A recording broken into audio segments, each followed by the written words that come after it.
Future Pulse, Patients First, investigating innovative cardiovascular research with a patient-oriented clinical outcome focus.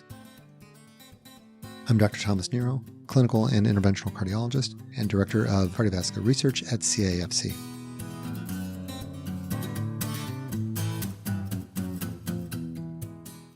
Hi, my name is Dr. Kabrina Bartley, and today I'll be discussing how to be a better patient with Dr. Thomas Nero.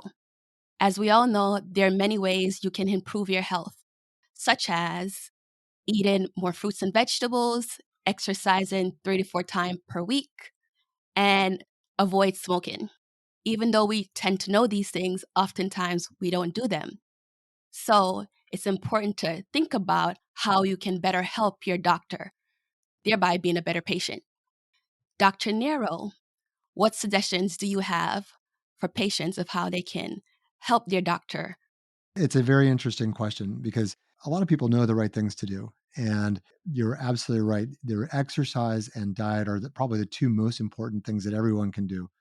Obviously, no one should be smoking. But beyond that, there are things you can do just to make things a little bit better for your doctor. But really, what we're going to be doing is trying to make things better for you.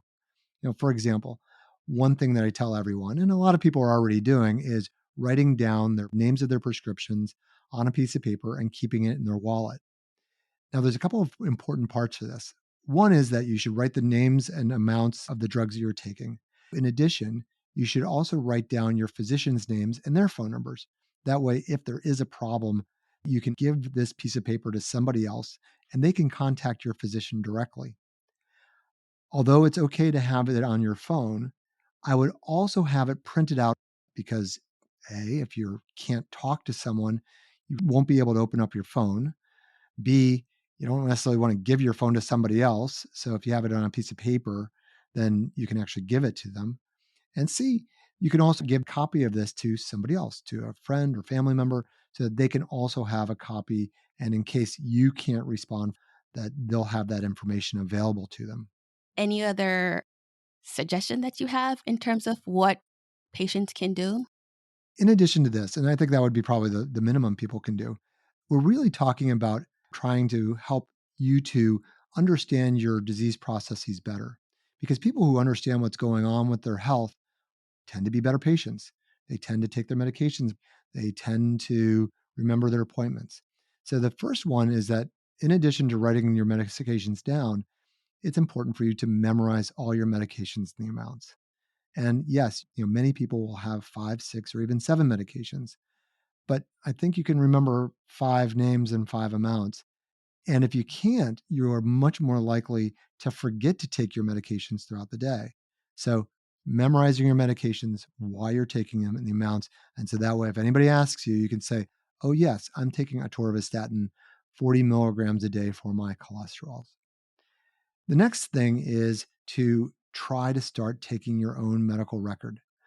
And this seems like it is a bit redundant because the doctor should have all the medical records. In general, though, doctors are not really as good at communicating with each other as you would expect. So I may not get a copy of your echocardiogram if it was performed at another hospital or with another doctor's office. It's important that you have a copy of that just so that you can make sure that I can see it if I need it. And then if you go to another doctor or get a second opinion, you already have all that information with you. As part of that, keeping a little diary of what you've been doing and what you've been going through. And if you have any questions, write those questions down. And then when you get to the doctor's office, you won't forget to ask those questions. And so by the time you leave, all your questions should be answered. If you have a chance to write down our answers to the questions, patients tend to forget about 50% of what the doctor tells them. We speak fast, we speak in jargon, we try to rush out of the rooms. We're terrible communicators at times.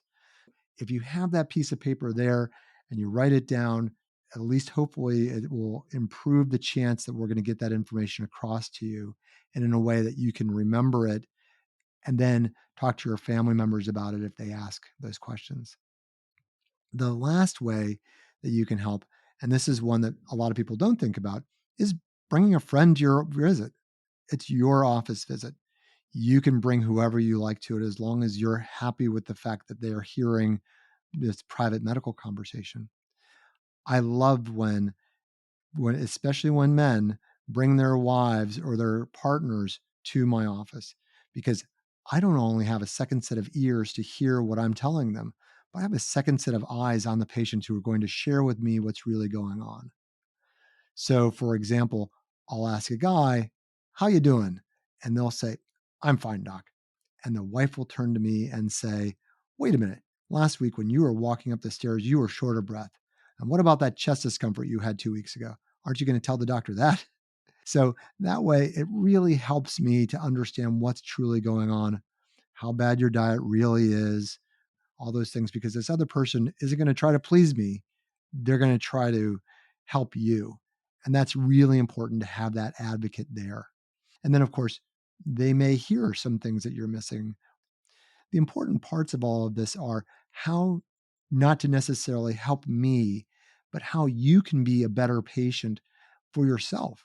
And the more that you advocate for yourself, the more that you are part of your medical care, the more information that you're getting and understanding, the better you're going to be and the better your outcomes are going to be.